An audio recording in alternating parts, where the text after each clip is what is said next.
Hey, hey, hey, and welcome to another edition of Shine. Today, I'm super excited about having our first guy on the show, Mr. Jason Rash. And so, for those of you that don't know, I am Dorothy-Inez, and I love helping women in network marketing show up and shine as their most beautiful, powerful, confident selves. And so, this show was created for women to talk about all things business, all things beauty, and all things spirit so that you can begin to show up and own your own spotlight. So, like I said, today my guest is motivational life and business coach, Mr. Jason Rash.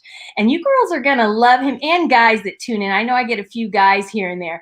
And you all are going to love him because today we are going to talk about how you can develop your mindset and confidence so that you can really rock out your goals, and not just any goals, not little goals, but big goals, because Jason is all about the big goals. So I want to invite you to stay tuned.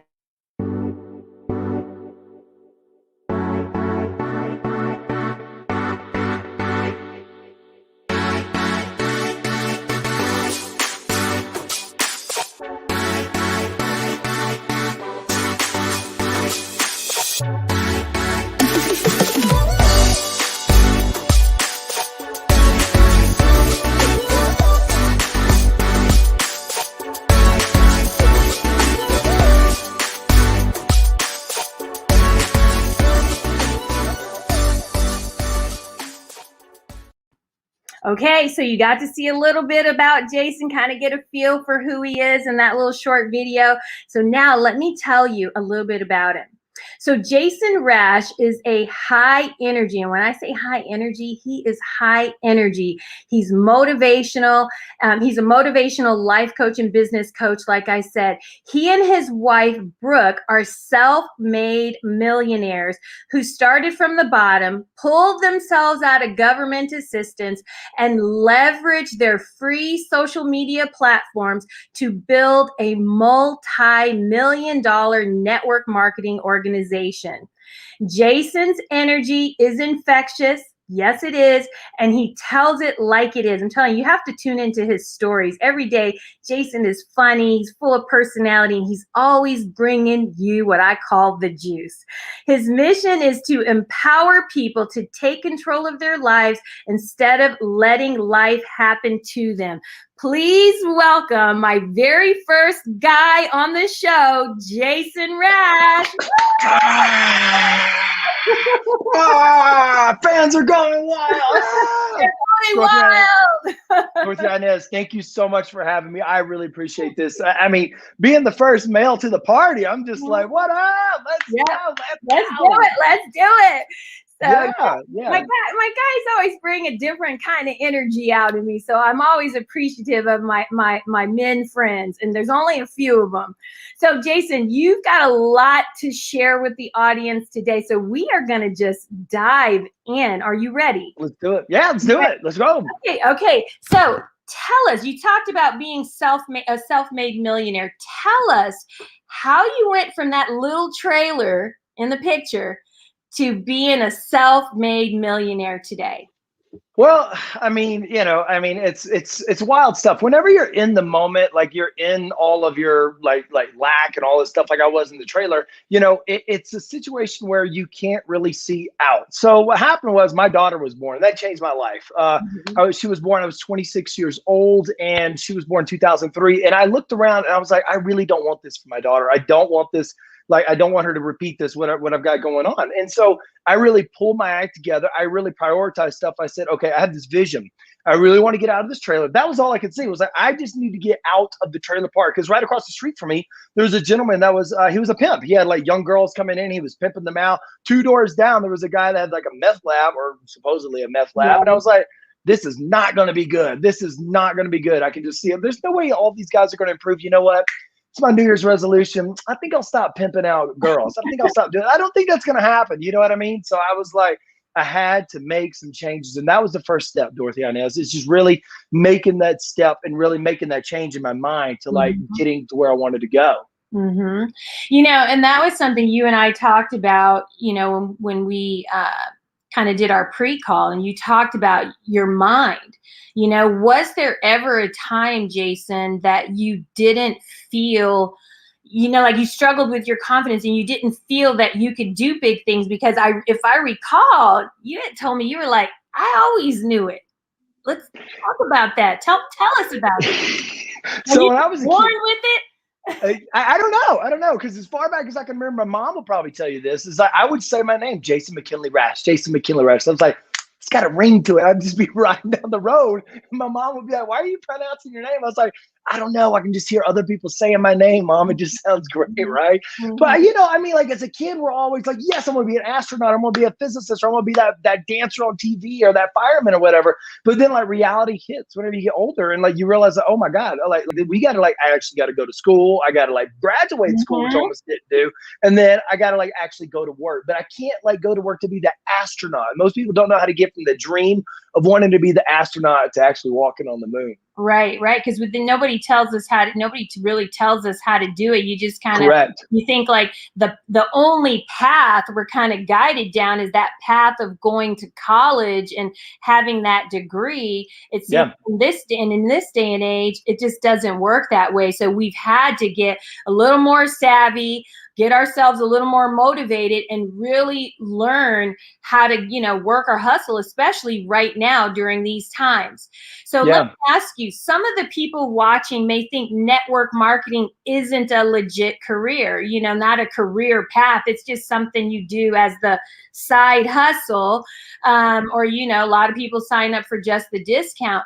Tell us what you have come to love about this career Oh yeah. and the impact that it's had on your family. Because I think you and because Brooke, when you guys started with your company, I was there with you in the beginning. I think it was just going to be a side hustle, and it turned into this extraordinary thing. So tell us about that journey. Well, I'll be first of all to tell you, like the time that we live in is probably the greatest time ever. Ever. It's like number one, this ain't your mama's network marketing company. Like back in the day, your mom would pile up in the wood panel station wagon. She would drive across town. She would display some Tupperware, and they'd be like, "All right, come on and buy some," right? But then like she would cart it all up, pick it all back up, and then go over to somebody Sally's house down the street, right? And she would do that on Saturdays and Sundays, and maybe like on a Wednesday. I can remember my mom doing that, like with the other companies, like with makeup and other cleaning products and things like that when I was a young kid.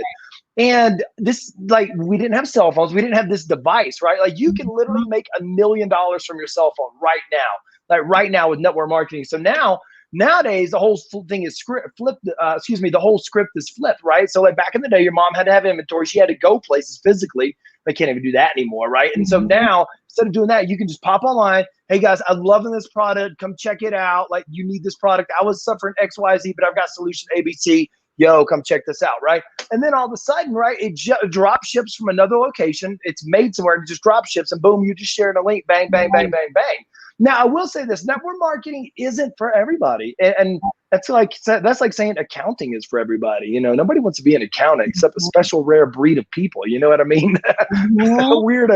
Weirdos that love numbers on pizza. I love my accountant. He's a great guy. He's a great guy, but he goes down the rabbit hole, right? And I'm like, thank God I don't have your job, dude.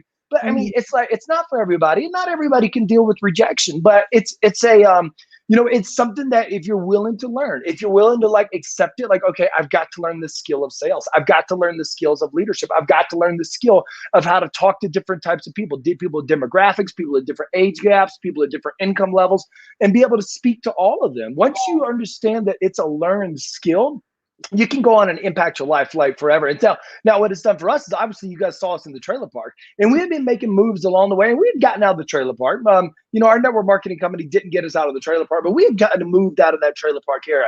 And then so we were actually living in a house, and then we joined our network marketing company, and things just exploded, you guys. Like, it exploded for us. But here's where it exploded.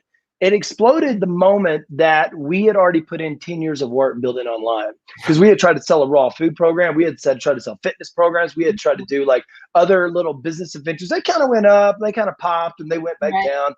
But I mean, they were all side hustles. But all along the way, we were building an audience. Like we just didn't realize that. And then the right product and opportunity came along. Boom! Boom. It was just like, Boom. it was like gasoline. You know, Right. a lot of people, they look at other people and they're like, well, how come this girl joins a network marketing company and now she's making $1 million 3 years later? And it's like, but what do you know she did 10 years before that? Like, what was she doing the whole time? And what was she willing to do that you weren't willing to do?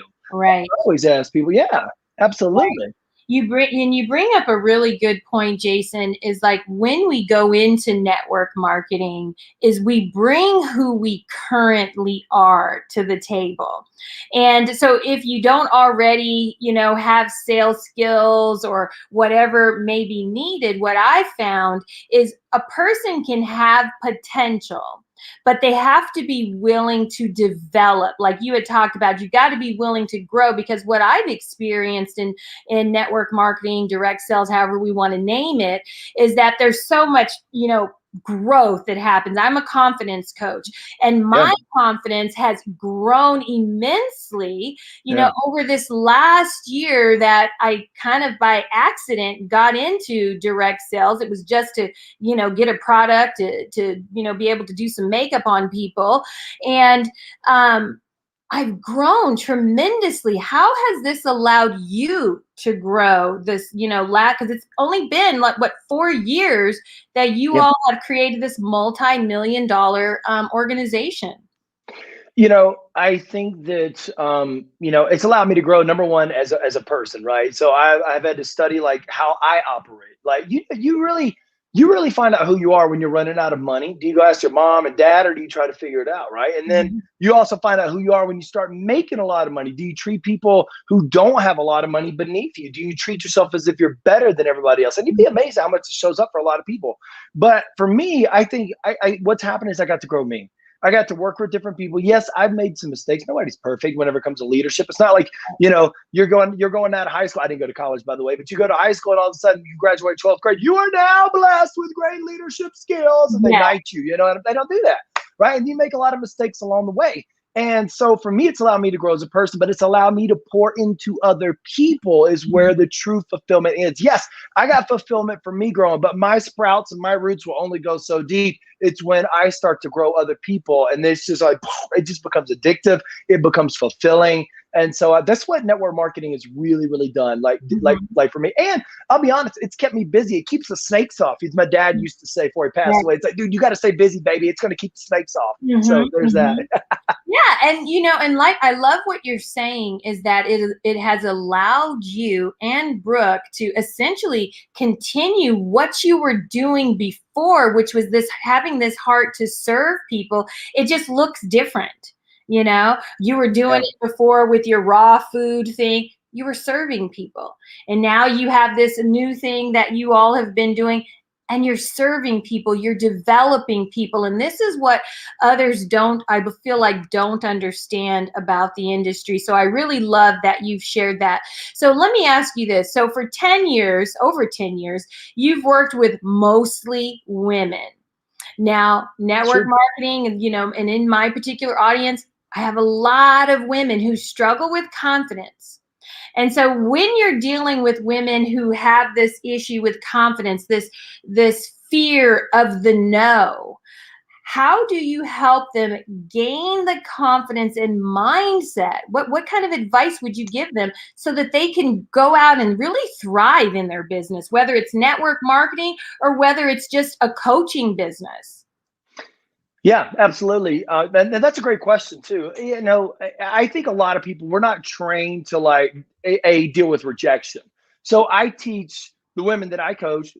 I'm like, hey, listen, first of all, you have to understand that no is never a no whenever in sales. In sales, no is never a no. No in sales is really a possibly. No in sales is possibly maybe later. No in sales is just not right now. But they're not really saying no to you. Sometimes people tell you no because they're angry. They don't have the money to take advantage of an opportunity. Sometimes people get heated and emotional about different things because they really want that product, but they know that they don't have the time or the money to invest in it, or they want to take part of the opportunity. And I always teach them, I say, number one, the biggest objections you always get is either time or money. Everything always boils down to time or money. You don't have the time to work at the opportunity. You don't have the money to jump into the opportunity. You don't have the money to hop in and try the products. And so what I explain to people is I'm like, listen, I'm going to teach you this skill, right? Number one, when someone says no, do not internalize it. It is never about you.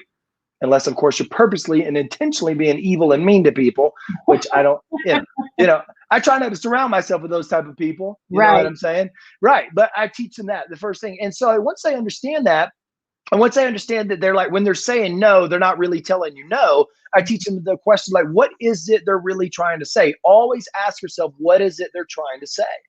Because they may not even know, right? They may be frustrated that things aren't going right in life. They may be frustrated they don't have the time. They may be frustrated that their spouse spends all their money and they don't have, you just never know what's going on behind closed doors. So when I build their confidence, I'm explaining to them and say, listen, I don't care what someone has come along and told you in life. Everything changes, and it changes right now. So whenever you can have as much money as you want, and this is true for any network marketing opportunity, I really believe, is that you can make as much money as you truly desire. A desire is the key word in that, because I honestly believe that people in network marketing rise to the level of success that they are comfortable with. I'm actually writing this part of my book. But what happens is, like, what they're comfortable with, right? I don't have the time to train a team. I don't want to have the attention on me of training a team. I don't want people like always calling me or talking to me or like bothering me whenever I'm, or they're like, hey, listen, I've already got enough money right now. $500 a month is good enough for me. They'll only rise to the level of success and network marketing that they feel comfortable with. So to boost their confidence, that's really what I do. Yeah, that's really what I do. I just talk to them and explain them all that. And then, I found too that they have a fear, the fear of failure, the fear, Oh, yeah. like they've tried a bunch of these things, and there's this fear of failure.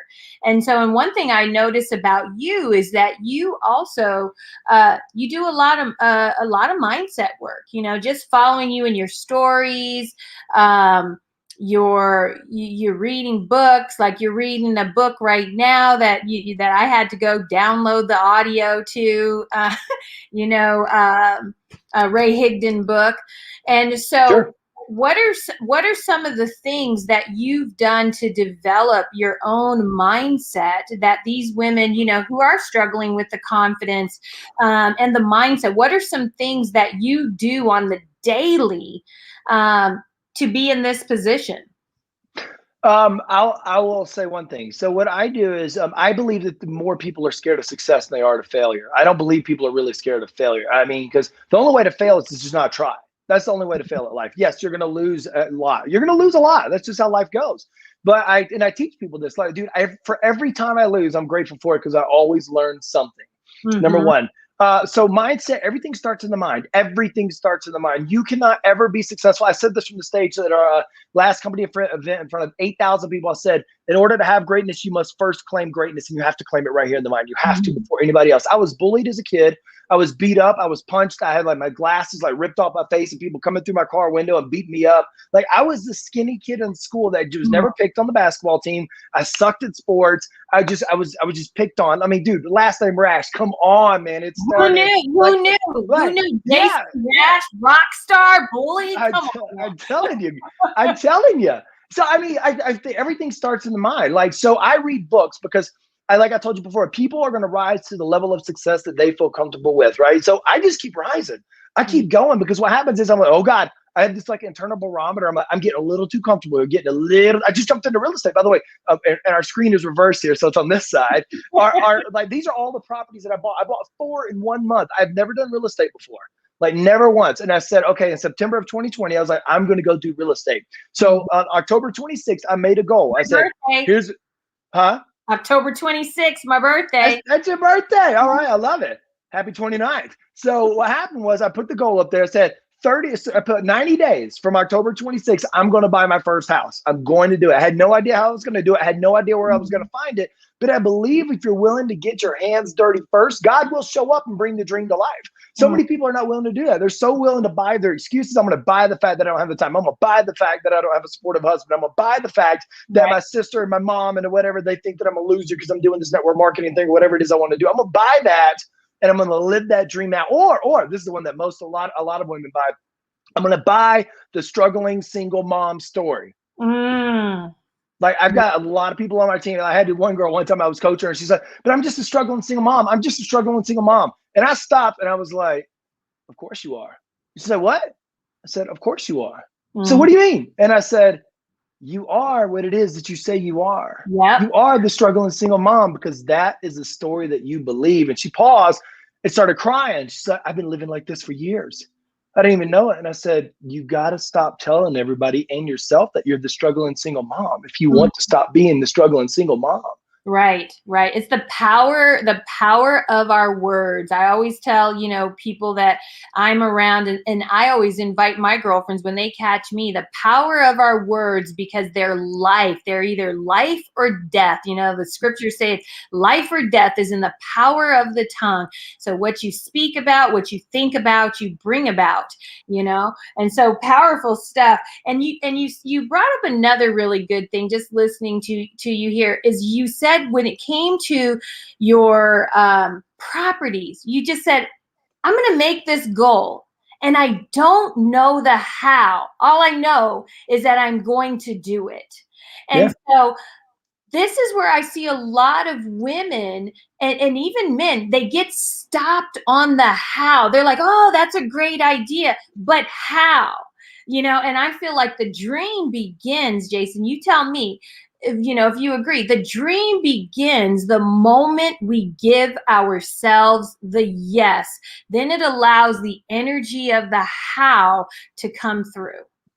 Yeah, absolutely. I mean, look at well, it's on this side right here, but if you see at the top, hold on, wait, 1, 2, 3, 4, and then I have a fifth one down here. But if you look right here, what is that? That's a question mark. If you look right here, that's a question mark. If you look right here, that's a question mark. Guess what?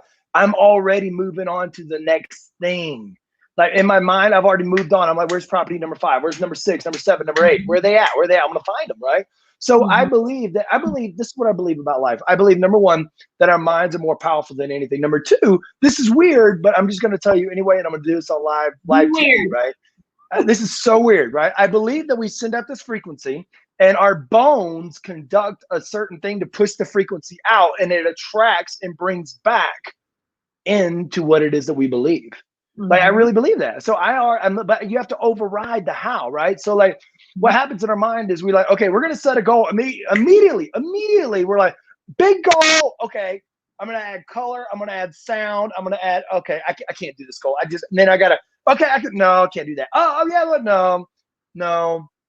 Okay, maybe I can do this goal. Maybe if I'm willing to give up my Netflix addiction, I can do it, right? And Mhm. what happens is we're all stop worrying about that. We like, well, I don't have the right people. I don't have the right money. I don't have the right connections. I don't have the right contacts. But you don't have to worry about that. If your Right. dream is big enough, God, by the way, let me be very clear when it comes to entrepreneurship. Entrepreneurship requires faith. Mhm. You It gotta have was. faith. Like Martin Luther George King Jr. Michael.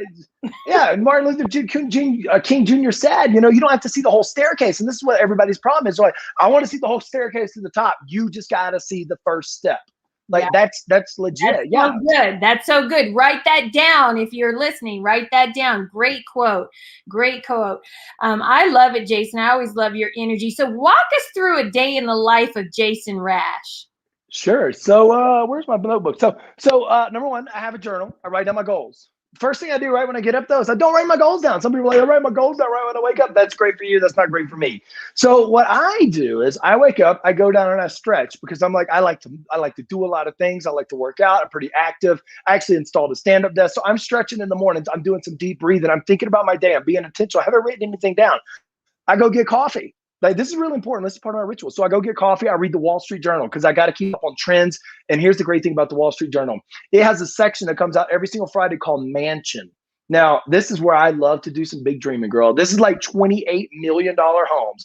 I'm looking at that mansion, like 28, 58 million. I didn't know there was a $58 million home in America, but apparently there's a lot of them, There right? is. Like, yeah. And you know what I'm thinking? I'm like, damn, what is that dude doing to get in a house like that? What does he do for a living? Then I start thinking, I'm like, what's he paying in property taxes? What's he paying in interest? Well, I bet a party there is amazing.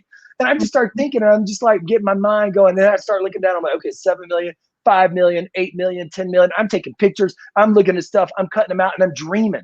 I'm getting back to that dreaming. I don't at the how. I'm like, I'm going to own one of these one day. I'm going to own one of these one day. Mhm. And it's going to start with these little things right here. Bang, bang, bang, bang, bang.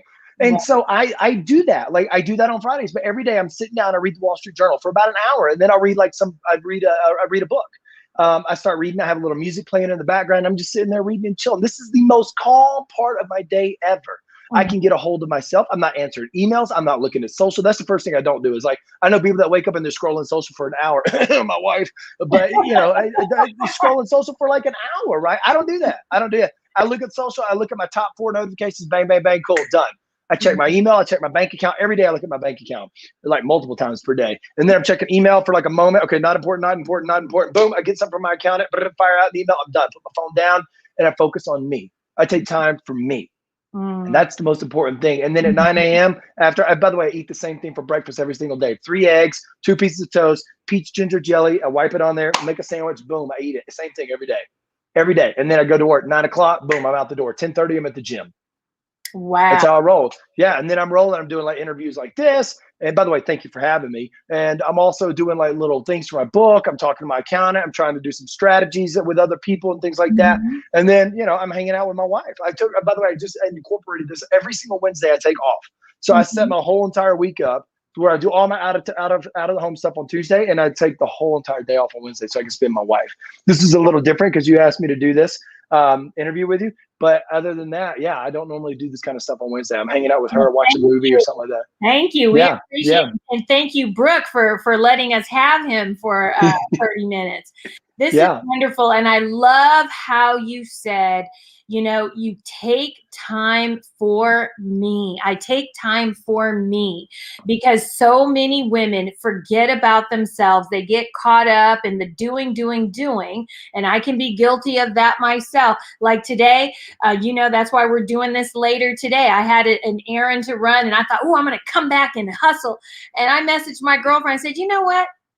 I'm always hustling. Today I'm chilling. So I took naps, got fresh for the interview, that I'm more fresh than usual because I'm refreshed because I'm not, in that mode. But we have to remember to take care of ourselves when we work our business. So Jason, any last words of wisdom you want to give to our viewers today because like I said, you're such a visionary, and what would you say to these women as, exiting, for women that have a big dream, but they're treating it like a small thing? Yeah. Number one, treat it like a big dream, treat it like a priority. I mean, anything worth doing in your entire life is worth doing and moving towards it every single day. I will say this, one thing I've noticed that separates me from a lot of other people, I've had this feeling in this internal barometer, if you will, that I've known that I'm a little different than a lot of other people, but this is the best way I can articulate it, is that I live in what's called the future truth. Have you ever heard of future truth? I call it the future self. It's what? I call it like the future self. Yeah. So it's where you, it means to live in the present. And I wrote it down because I really had to articulate. It means to live in the present as if your future has already happened, has become the reality. So for instance, in our network marketing company, I looked at our board. We have, by the way, I have this big whiteboard. At the time, it's 6 foot by 4 foot. By the way, that's 4 foot all the way across, and it's 6 foot tall. At the time, we had the goals for to hit our network marketing company, like what we needed to make the rank and everything. And I looked at the very top rank on the compensation plan. I'm like, man, that's 800,000 in volume. Now, if you're not in network marketing, then you won't know what volume is. But if you're in network marketing, you know what volume means. It's just the number of sales. And at the time, I think we had 5,000. 5,000. We had what do we have? 795,000 more to go. Now, here's the future truth kicking in, right? I look at that number, I don't get discouraged. I look at people more successful than me, I don't get discouraged. Okay. So I'm looking at the number and I'm thinking, I'm like, damn, that's a big number. I don't know how that's going to happen, but that shit's going to happen. I just knew it was going to, happen, It's like, I removed the how.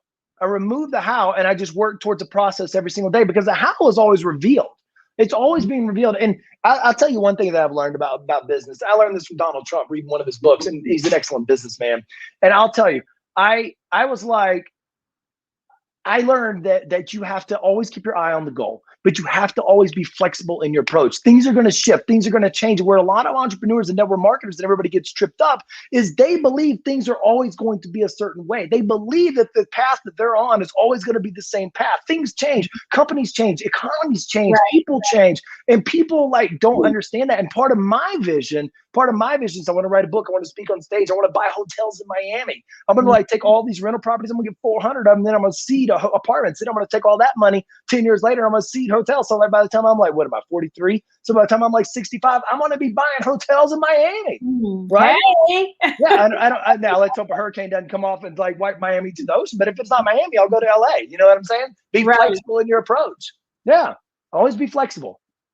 Always be flexible. So that is the advice that Jason is giving. I want to thank you, Jason, for being my guest today and just bringing so much energy and so much knowledge and inspiration to us today. I'm going to have you wait backstage real quick, and I'm going to close us out. Thank you again for being with us.